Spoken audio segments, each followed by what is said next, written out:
اور اللہ احکم الحاکمین کی نشانیوں میں سے ہے کہ اس نے تمہیں مٹی سے پیدا کیا اور پھر یہ ہوا کہ وہ مٹی اچانک سے بہترین خوبصورت انسان بن کے نمودار ہو گئی.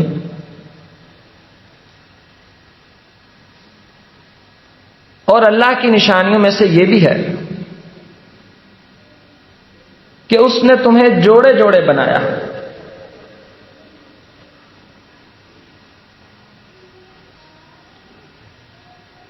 لِتَسْكُنُوا إِلَيْهَا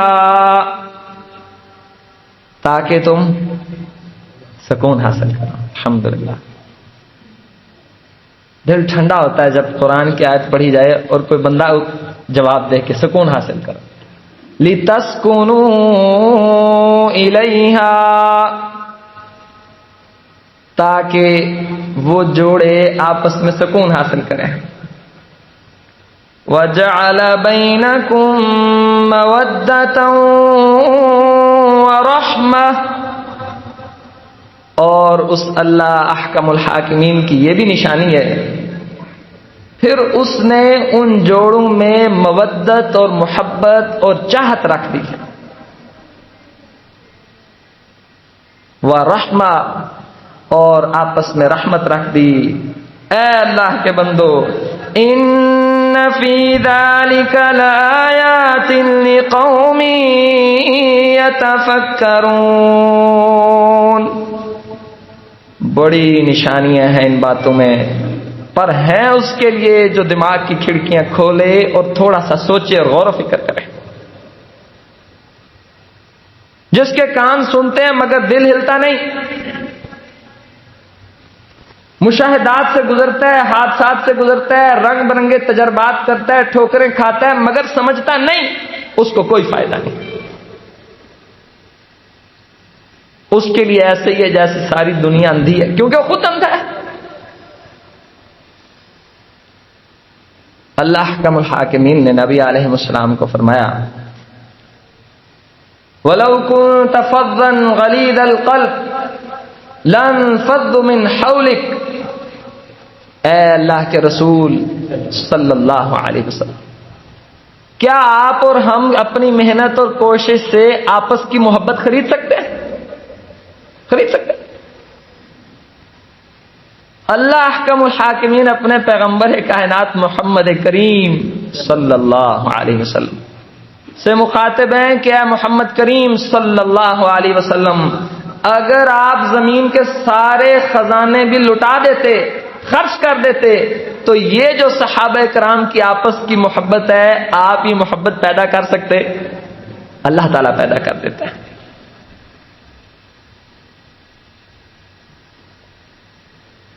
اور یہاں سے ہم سمجھیں اب اللہ احکم الحاکمین مرد عورت کے رشتے کو, میاں بیوی کے رشتے اور تعلق کو اللہ کی نشانی ایک ذرا گنتے تو آئیے انگلیوں پہ.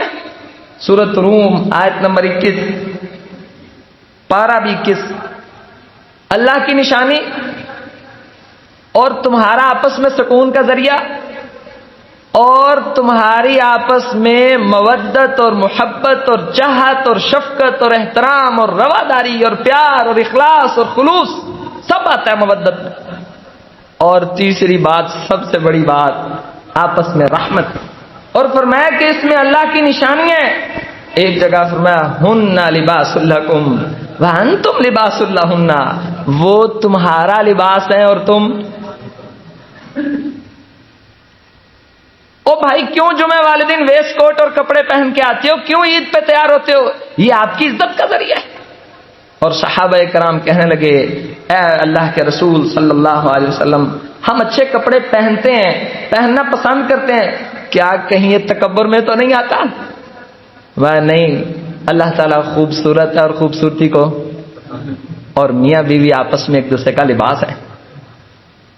مرد عورت کا تعلق آپس میں لباس کا تعلق ہے. یہ ایک دوسرے کے عیب چھپاتے ہیں مگر آپ کا اور میرا گھر, آپ کا اور میرا معاشرہ, آپ کا اور میرا خاندان، آپ کا اور میرا خاندانی نظام، آپ کی میری پرے اور پنچایت میاں اور بیوی کے عیب اچھالتا ہے؟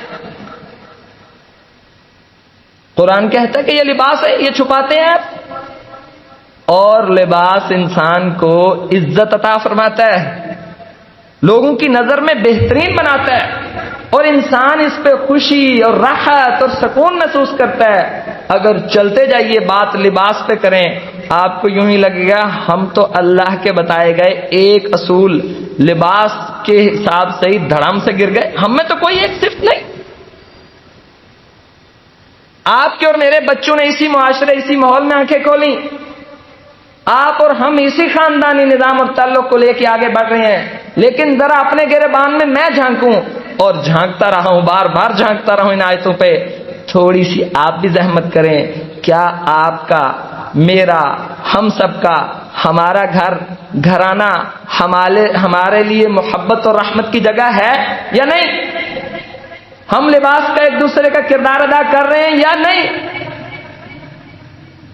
ہم ایک دوسرے کے لیے سکون کی جگہ ہے یا نہیں؟ یہ سوال آپ کے اور میرے ایک دوسرے سے کرنے کے، اور جواب آپ کو بھی پتہ ہے، الا ما رحم ربی۔ نبی علیہ السلام نے فرمایا لوگو، دنیا فائدہ اٹھانے کی چیز ہے، بہترین فائدہ ہے دنیا کا مرأۃ الصالح، نیک بیوی، بہت بڑا فائدہ ہے۔ اور آپ کا اور میرے ماحول اور کلچر میں، خاص طور پر یہ برے صغیر کے ماحول میں، بیوی تو ایک مذاق اور تمسخر کا نام ہے، لطیفے بنانے کی چیز ہے، سوشل میڈیا پہ ٹرولنگ کرنے کی چیز ہے۔ اللہ تعالیٰ جس کو بہترین انعام قرار دے رہے ہیں، اللہ کی نعمت قرار دے رہے ہیں، دنیا کا بہترین فائدہ قرار دے رہے ہیں، آپ کے لیے اور میرے لیے وہ مذاق کی جگہ بن گئی۔ پھر ہم اس میں سے کہاں سے ڈھونڈیں مودت، رحمت، سکون کہاں سے ڈھونڈیں؟ جواب اس کا یقیناً اس سوال کا یہی آئے گا، اللہ نے کسی پہ رحم کیا ہو، اللہ کا کسی پہ فضل ہوا ہو تو ایسا ہی ہے جیسے اللہ احکم الحاکمین نے فرمایا ہے، ورنہ حالات کوئی اچھے کوئی نہیں ہو رہا۔ اب اس کی وجہ جی عزیز ساتھیوں، سب سے پہلی وجہ یہ ہے، ان الذین یحادون اللہ ورسولہ اولئک فی الاذلین۔ جو لوگ بھی زندگی کا اصولیات کر لو، ہر جمعے میں یہ آیت دہراتے چلے جائیں تو پھر بھی کم ہے، اس کا حق نہیں ہے۔ زندگی کا اصول ہے، جہاں آپ کو اور مجھے تماچے پڑ رہے ہیں، ہم شکست کھا رہے ہیں، ہم وہاں پہ رسوائی برداشت کر رہے ہیں، ایک بڑی اور موٹی اور سیدھی سادی سی وجہ ہے کہ ہم نے کہیں اللہ کے رسول کی مخالفت کی ہے، اور اللہ کا اصول ہے جو لوگ بھی اللہ اور اس کے رسول کی مخالفت کریں گے، سنو، اس دنیا میں بھی ذلیل اور خوار کر دیے جائیں گے، اور آخرت میں تو کوئی ان کا چکر ہی نہیں چلنا۔ ان الذین یحادون اللہ ورسولہ کبتوا کما کبت الذین من قبلہم۔ جو لوگ اللہ اس کے رسول کی نافرمانی اور مخالفت کرتے ہیں، دنیا میں بھی ان کو رسوائی کا سامنا کرنا پڑے گا، آخرت میں بھی رسوائی کا سامنا کرنا پڑے گا۔ اور ایک جگہ اولئک فی الاذلین، یہ معاشرے کے دنیا کے سب سے ذلیل ترین لوگ ہیں، ان ساری نعمتوں سے محروم ہونے کی پہلی وجہ اللہ اس کے رسول کی مخالفت، اور مخالفت کس میں؟ نبی علیہ السلام نے فرمایا، سوال حدیث کی شکل میں آپ کے سامنے چھوڑتا ہوں، جواب بھی آپ ذرا اپنے آپ سے پوچھیے گا۔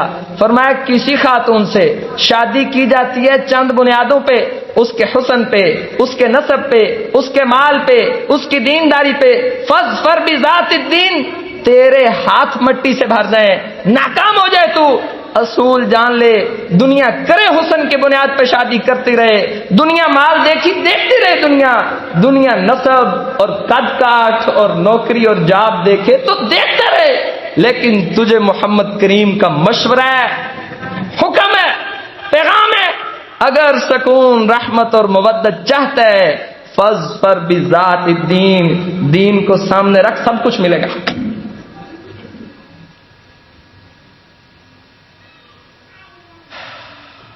دل گھٹن کا شکار ہو جاتا ہے جب مسلمانوں کے رشتے اور رشتوں کے معیار، ان کے تعلق اور تعلقوں کے طریقے، ان کی بنیاد اور بنیاد میں چھپی ہوئی لالچ دنیا کی، حسن اور شہرت کی، جاب اور نوکری کی، ڈھونڈتے مودت اور رحمت ہے. پاگل ہو.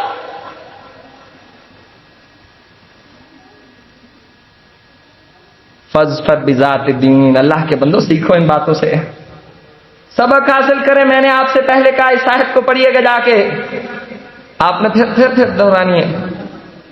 ان فی ذلک لآیات لقوم یتفکرون. ان ساری باتوں میں نصیحت اور نشانی اس کے لیے جو کیا کرتا ہے؟ غور و فکر کرتا ہے، سوچتا ہے بات کو. ذرا 4 منٹ اس خطبے کو جا کے دیجیے گا تو صحیح کہ یار اللہ کی بات بیان کی جا رہی تھی، پیارے محمد کی بات بیان کی جا رہی تھی، آخر وجہ کیا ہے؟ ہم نہ اللہ کی بات ماننے کو تیار، نہ محمد کریم کی ماننے کو تیار. ہم چاہتے کیا ہیں پھر اس زندگی سے؟ غلط راستے پہ لگے ہوئے. حسن بصری رحمہ اللہ علیہ، نبی علیہ السلام کی ایک ہماری ماں، ان کے گھر ان کی پرورش ہوئی ہے، صحابی نہیں ہے، بڑا مقام ہے. ایک شخص آیا ان کے پاس، کہتے ہیں میں نے اپنے بچے کے لیے رشتے کی سلیکشن کرنی ہے تو مجھے کو مشورہ دیں. کہنے لگے اللہ کے بندے، اگر رشتے کی سلیکشن کرنی ہے ایک بنیاد ہے، اس بنیاد پر رشتہ کرنا اس لڑکے سے یا اس لڑکی سے، اس خاتون سے کرنا جس میں اللہ کا ڈر موجود ہو. بس ایک ہی بات کافی. کہتے ہیں اگر دونوں میاں بیوی کا نبھا اچھا ہو گیا اور مرد کو عورت پسند آ گئی، مزاج مل گئے، طبیعتیں اچھی ہو گئیں، وہ اس کے ساتھ ایسا حسن سلوک کرے گا کہ مثالی بن جائے گا. اور سنیے، اگر بنیاد ہوئی اللہ کا ڈر اور تقوی، اگر دونوں کے مزاج نہ بھی مل سکے، کم از کم وہ اس پہ ظلم اور زیادتی نہیں کرے گا. اور قرآن حکیم نے بار بار کہا ہے فَسَرِّحُوهُنَّ سَرَاحًا جَمِيلًا. اگر نبھا نہیں بھی ہوتا، تعلق رشتہ نہیں چل سکا، کوئی مسئلہ نہیں ہے. جب ان کو رخصت کرنے لگو پھر بھی کچھ دے کے عزت اور احترام سے رخصت کرو کہ چلو 4 دن تو گزارے. یہ ہے اسلام. اور اس دل میں اللہ کا ڈر نہ ہو، بندہ کسی کو پانی کا گلاس نہ پلائے، اس میں اللہ کا ڈر نہ ہو، بندہ کسی کمزور کا احساس کیوں کرے. یہ بنیاد ہے. جب دل میں اللہ کا ڈر، دل میں تقوی اور للہیت پیدا ہو جائے، بڑے بڑے لوگ بھی پھر جھک جایا کرتے ہیں، اور وجہ اللہ کی ذات ہوتی ہے، کیونکہ ان کا مفاد اللہ کا الحاکمین سے جڑ جاتا ہے. یا اللہ ہم تجھ سے جڑ گئے ہیں، یا اللہ ہم تیرے لیے اپنے معیار سے نیچے چلے گئے ہیں، لیکن حقیقت میں دنیا کے حساب سے نیچے گئے ہیں اور تیرے حساب سے اوپر چلے گئے ہیں. من تواضع للہ رفعہ اللہ. جو اللہ کے لیے جھک جاتا ہے اللہ تعالیٰ اس کو بلند کر دیتا ہے. اور سوچو تو صحیح، جس کو الحمدللہ رب العالمین، جس کو ہم پوری زمین اور پورے آسمان اور سب نظاموں کا بادشاہ اور اللہ اکبر سب سے بڑا مانتے ہیں، جب وہ سب سے بڑی ذات کسی کو بلندی عطا کرنے لگے گی تو کیسی بلندی عطا کرے گی؟ اس کا کوئی معیار اور تصور نہیں کیا جا سکتا. پہلی بہت بڑی غلطی یہ ہے، ہمارے رشتوں کی سلیکشن ہمارے گھروں کے اطمینان کو خراب کی ہوئی ہے. ہمارے بچوں کی تربیت ان کی نفسیات پہ، اماں اور ابا اور گھر کے ماحول کے جھگڑوں کا ایسا بدترین اثر ہے. ان کے مزاج اور طبیعتوں میں چڑچڑاپن، ان کے اندر سے اعتماد کی فضا ختم، ان کو رشتوں سے محبت کی بجائے نفرت ہونے لگ گئی ہے کہ یہاں تو ہر وقت لڑائیاں اور فساد ہی دیکھی ہیں. پہلی وجہ یہ ہے کہ رشتے کی بنیاد وہ نہیں ہے جو ہمیں بتائی گئی ہے. رشتے کی بنیاد ہے آپ کی اور میری اپنی مرضی، پھر انجام بھی ہے آپ کی اور میری مرضی کے. اور دوسری بات، دو طرفہ بہت بڑا ظلم ہے. جیسے اللہ احکم الحاکمین نے حقوق العباد کی روشنی میں ہر چیز کا، حتیٰ کہ آپ کی جان کا، میری جان کا مجھ پر بھی حق ہے، میری آنکھ کا مجھ پہ حق ہے، میرے پیٹ کا مجھ پہ حق ہے، اور سب سے بڑا حق کس کا ہے؟ اللہ احکم الحاکمین کا، محمد کریم صلی اللہ علیہ وسلم کا. اسی طرح میاں کا اور بیوی کا، دونوں کا ایک دوسرے کے اوپر ایک حق ہے.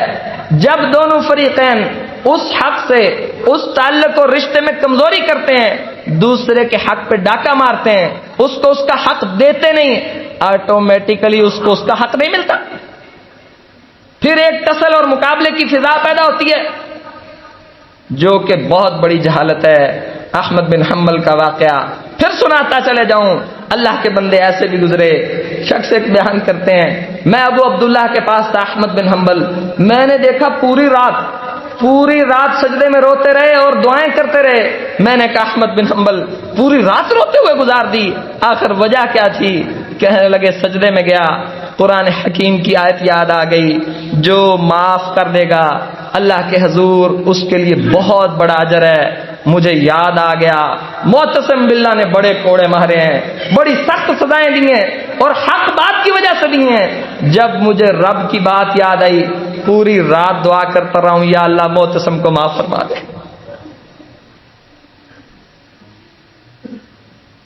یہ ہوتے ہیں اللہ کے بندے، اللہ کے لیے معاف کر دیں۔ ہمارے تو گھروں کو میدان جنگ سے تشبیہ دی جا سکتی ہے، جس میں انتقام کی فضا ہے، مرد عورت سے، عورت مرد سے، بچے عزیز و قارب سے، بڑے چھوٹوں سے، ہر دوسرے سے انتقام کی شکل میں ہے۔ اور انتقام نبی علیہ السلام کے بارے میں صحابی کہتے ہیں، پیارے محمد کریم نے صلی اللہ علیہ وسلم، اے کلمہ پڑھنے والوں، امت مسلمہ کے جوانوں، بزرگوں، ساتھیوں، پیارے محمد کریم صلی اللہ علیہ وسلم کی شفاعت کے مستحق بننے کی خواہش کرنے والوں، کہتے ہیں پوری زندگی اپنی ذات کے لیے کبھی کسی سے بدلہ ہی نہیں لیا ہی نہیں۔ کوئی اٹھے نہ ہاتھ کھڑا کرے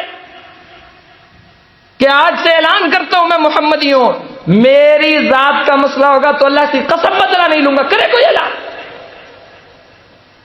شاید مشکل ہو جائے گا، لیکن اگر کر دے وَلَكَ الْجَنَّةُ، اگر کوئی اتنا جگر رکھے، اور ہیں ایسے اللہ کے بندے، اگر کوئی یہ اعلان کر دے یا اللہ، اگر محمد صلی اللہ علیہ وسلم اسوہ ہیں، اگر زندگی گزارنے کا اصول اور دستور پیارے محمد کی زندگی ہے، اور انہوں نے اپنی ذات کے لیے کبھی کسی سے بدلہ نہیں لیا، تیرا بندہ فیصلہ کرتا ہے اپنی ذات کے لیے کبھی کسی سے بدلہ نہیں لے گا، وَلَكَ الْجَنَّةُ، اللہ کی قسم پھر آپ کے لیے اللہ کی جنت ہے۔ اور دنیا کی نظر میں اللہ ایسا قد کاٹ، عزت، اطمینان عطا فرمائے گا، دنیا بھی کر اٹھے گی، آپ کو ایسی راحتوں سے نوازے گا، اور اس سے بڑی کیا راحت ہو سکتی ہے؟ بندہ طاقت اور قدرت بھی رکھتا ہو، انتقام لے بھی سکتا ہو، لینا چاہتا بھی ہو، مگر درمیان میں آ جائے اللہ کی محبت، یا اللہ تیرے لیے قربان کر دیا۔ دو طرفہ اگر حقوق کی ادائیگی کی جائے، نبی علیہ السلام نے مرد کی بھی بہت زیادہ کھنچائی کی، بار بار اسے نصیحتیں اور وصیتیں کی، حتیٰ کہ دنیا سے جاتے ہوئے لوگوں، محمد کریم صلی اللہ علیہ وسلم تمہیں آخری جملے کہہ رہے ہیں، اپنے غلاموں کے بارے میں اللہ سے ڈرنا، اور اپنی عورتوں کے بارے میں اللہ سے ڈرنا، اور عورتوں میں شمار کرو بیٹیوں والوں اپنی بیٹیوں کو، اگر آپ انہیں دنیا کی پرورش کر رہے ہو اور اللہ کے دین سے محروم رکھا ہوا، آپ سے بڑا ظالم کوئی نہیں ہے۔ دنیا کی گھٹیا چیز ان کو فراہم کرتے ہو اور دنیا کی سب سے معزز اور احترام والی چیز سے محروم کرتے ہو۔ اگر آپ بہنوں کے وارث ہو، اللہ نے ان کی وراثت کا بھی آپ سے پوچھنا ہے، ان کی تربیت کا بھی آپ سے پوچھنا ہے۔ اگر آپ بیویوں کے وارث ہو، اللہ نے آپ سے یہ بھی پوچھنا ہے۔ نبی علیہ السلام نے فرمایا، کتنی پیارا موسم ہے، اللہ کرے کوئی ایسا گھرانہ بھی ہو جیسا پیارے ابو ہریرہ کا گھرانہ تھا۔ نبی علیہ السلام نے فرمایا، مرد تہجد کے لیے اٹھا ہے، اس نے اپنی بیوی کو بھی اٹھایا ہے، اگر وہ نہیں اٹھتی تو اس کے اوپر ہلکے ہلکے چھینٹے مارتا ہے محبت سے۔ اسی طرح عورت بھی یہی جذبہ رکھتی ہے، وہ خاوند کو اٹھاتی ہے۔ اللہ احکم الحاکمین کو اتنا پسند آتا ہے، اللہ تعالیٰ فرماتے ہیں میں ایسے میاں بیوی کے اوپر اپنی رحمت کروں گا۔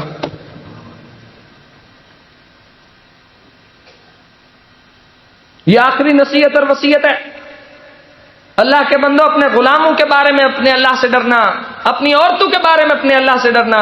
نبی علیہ السلام نے فرمایا، لوگو تمہاری عورتیں تمہاری متاحت اور تمہاری محتاج ہوتی ہیں اپنے کاموں میں، لہذا ان کا دھیان رکھنا۔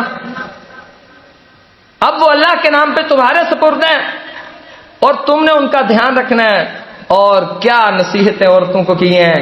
دل نہیں چاہتا یہ حدیث بیان کرنے کا کہ مردوں کو عورتوں کی حدیثیں سنا دیں. مرد جمعہ پڑھنے والے پہلے اپنے اعمال، اپنے حقوق العباد میں سستی اور کوتاہی کا شکار، الٹا ان پہ چڑھائی کر دیں کہ آپ ہماری فرمانبرداری نہیں کرتی. اچھا، آپ اور ہم یہ چاہتے ہیں کہ خواتین اپنے ساس اور سسر کی خدمت کریں. بالکل ان کا حق ہے. حق اس لیے کیونکہ خاوند چاہتا ہے اور خاوند کی فرما برداری عورت پر فرض عین ہے. اللہ احکم الحاکمین کے بعد زمین میں ایک شادی شدہ عورت کا اپنے ماں باپ سے زیادہ ان پر لازم ہے کہ اپنے خاوند کی فرما برداری کا اصول ہے. بالکل بحق اصول ہے. اور آپ اور ہم یہ بھی چاہتے ہیں کہ وہ اپنے ہمارے والدین کی خدمت کریں. اور یہ بھی سوچو، محمد کریم صلی اللہ علیہ وسلم نے عمر بن العاص سے کہنے لگے، عمر بن العاص مصر فتح کرنے چلے ہو. مصر فتح ہو گیا.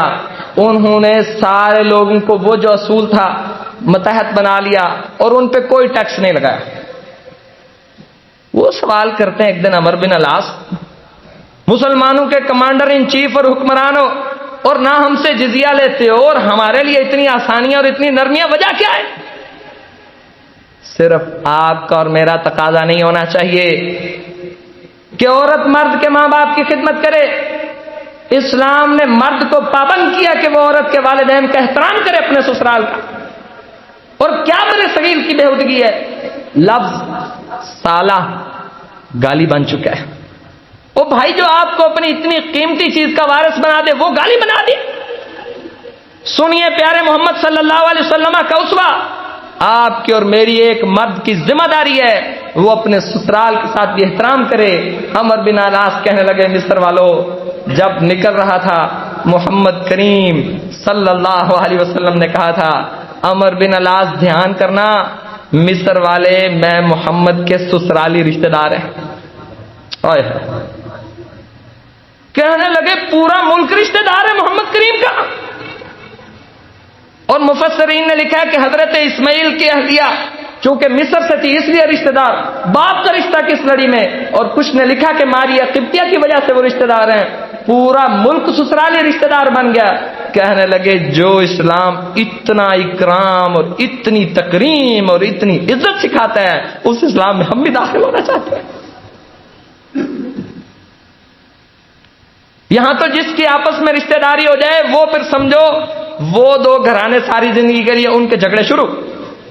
انا للہ و انا الیہ راجعون. جب گنگا الٹی بہے گی، جب اللہ کی باتوں کو پامال کیا جائے گا، جب پیارے محمد کے فرامین کو چھوڑا جائے گا، جب اپنے گریبان میں نہیں جھانکا جائے گا.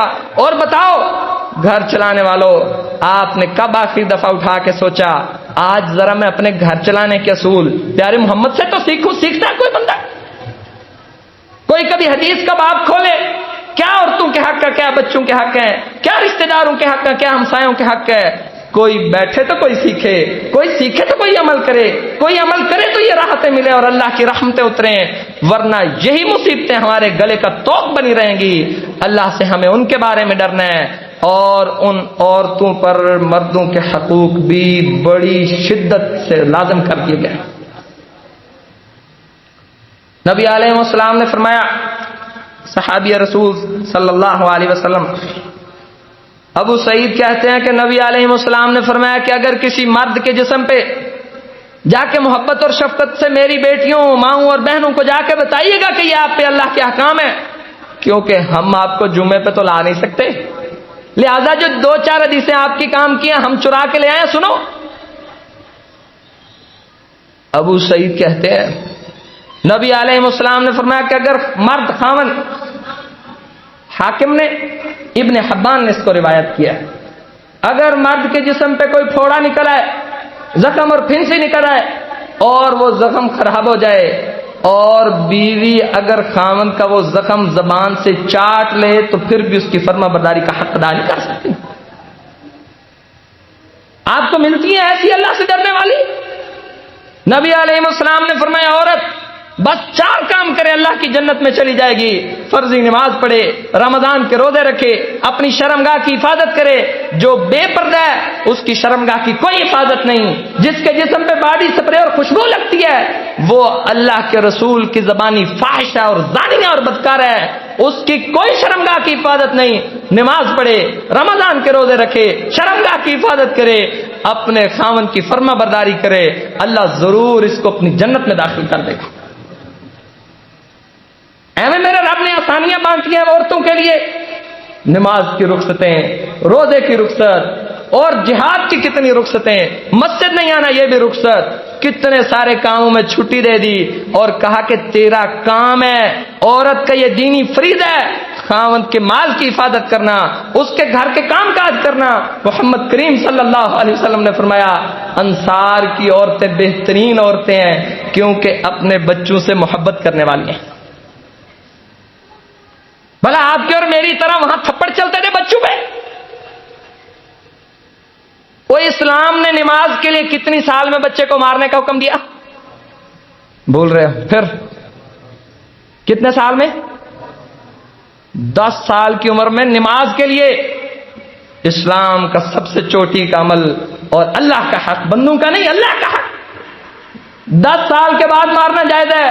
سوچو ان عورتوں کے ظلم اور زیادتی چھوٹے چھوٹے مسئلوں پہ جو بچوں کو چھپیڑے اور تپڑ پڑتے ہیں, ان کی ساری زندگی برباد ہوتی ہے اس سے.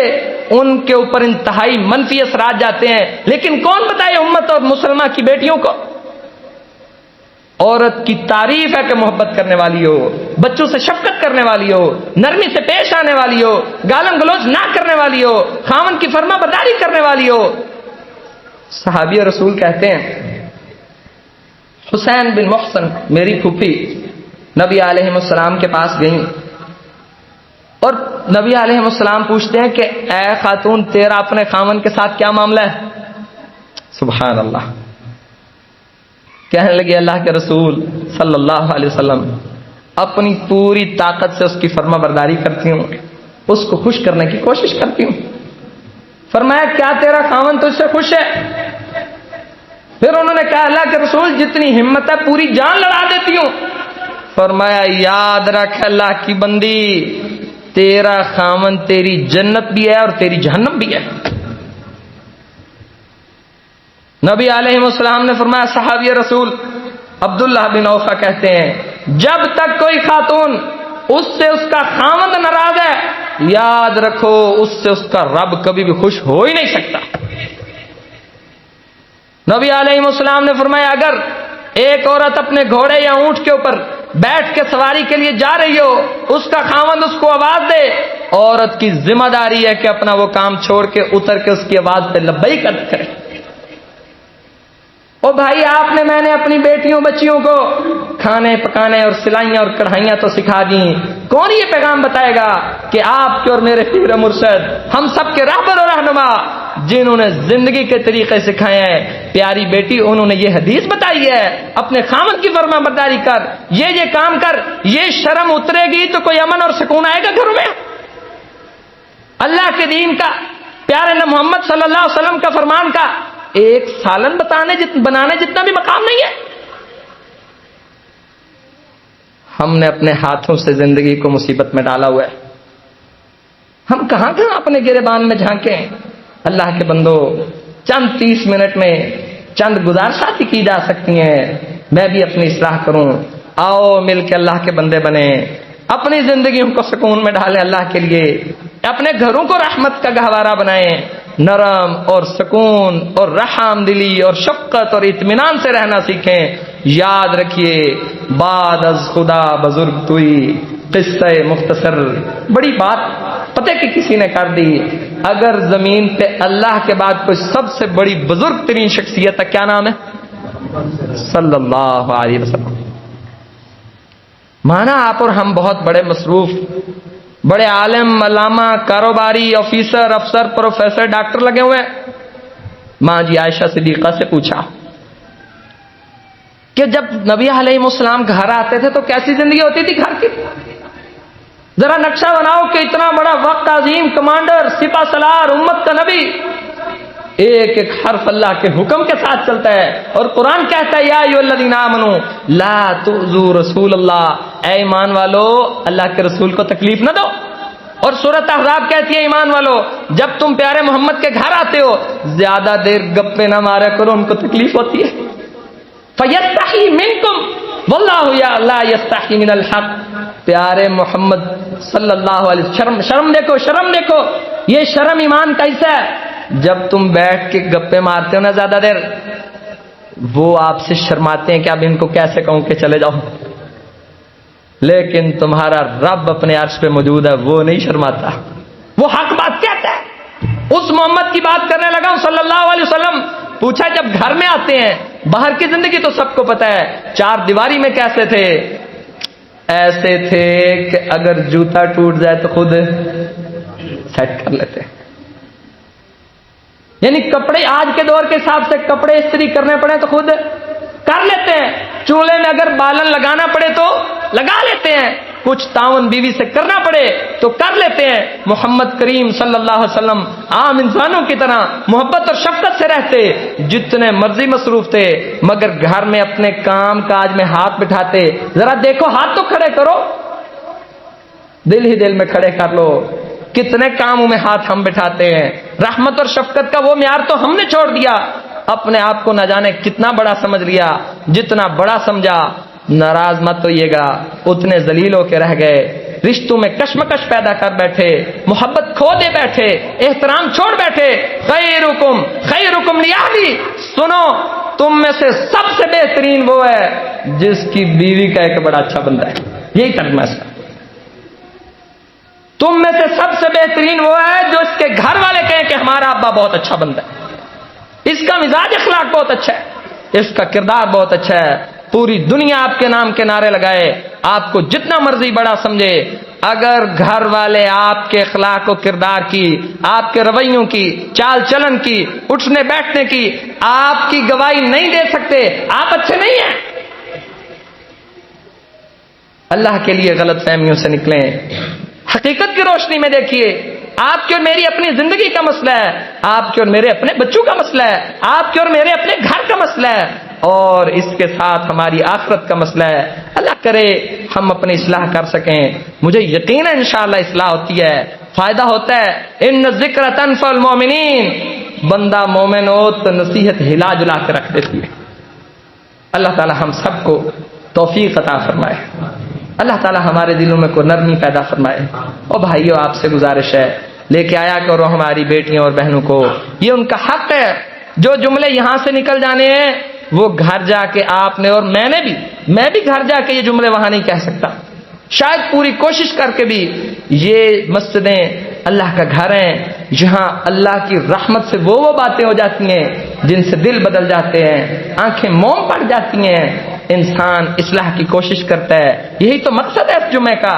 اللہ تعالی ہم سب کے حال پر رحم فرمائے، اللہ تعالی عمل کی توفیق عطا فرمائے. ھذا ما کان عندی واللہ اعلم بالصواب. سبحان اللہ.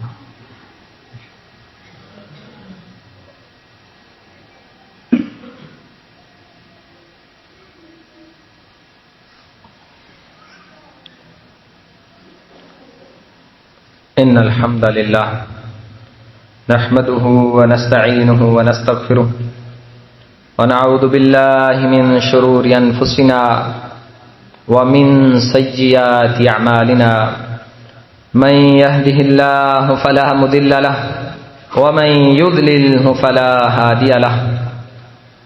امہات المؤمنین میں سے مومنوں کی ماں عائشہ صدیقہ رضی اللہ عنہا کہتی ہیں چھوٹی عمر میں شادی ہو گئی تھی. اس کا مطلب یہ مسنون اور سنت طریقہ ہے کہ بچے بالغ ہوں تو ان کی شادی کر دی جائے. اور جب پیارے محمد صلی اللہ علیہ وسلم گھر سے باہر ہوتے تھے تو میری دوست میری سہیلیاں آ جاتی اور ہم آپس میں کھیلتی. سبحان اللہ. ایک ایک نقطہ اسلام نے کوئی بات ایسی نہیں ہے کہ ہمیں ضرورت اور ہم تک پہنچی نہ پہنچی ہے، اور ایسے پہنچی ہے جیسے پہنچنے کا حق تھا، اور اللہ احکم الحاکمین نے خود حفاظت کر کے پہنچائی ہے. آگے آپ کی میری نصیب. ومن اخذہ، جو ان باتوں کو لے لے گا تو سمجھو کہ اس نے خیر کا بڑا حصہ اکٹھا کر لیا. اب پیارے محمد صلی اللہ علیہ وسلم گھر تشریف لاتے تو وہ بچیاں تھی، وہ ساری منتشر ہو جاتی، اپنے گھروں کو چلی جاتی. مجھے محمد صلی اللہ علیہ وسلم کہتے کہ عائشہ جاؤ کوئی بلاوا بھیجو، ان ساری بچیوں کو کہو کہ آ جاؤ اور پھر عائشہ کے ساتھ کھیلیں رضی اللہ عنہا. ہے اتنا جگرا مردوں میں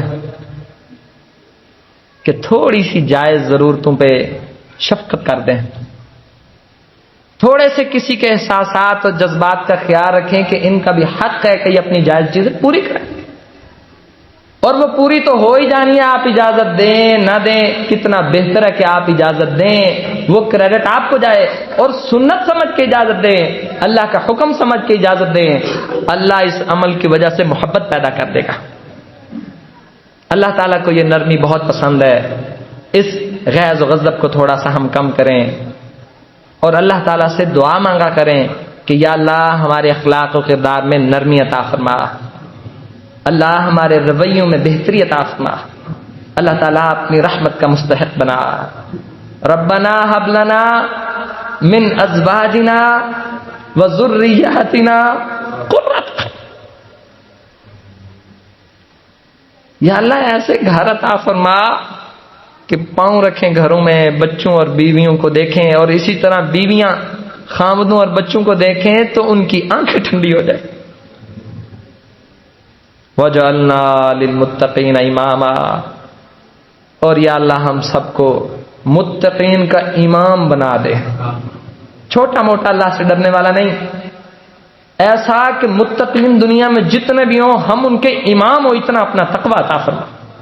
والذین آمنوا واتبعتهم ذریتهم بإیمان الحقنا بهم ذریتهم وما ألتناهم من عملهم من شیء.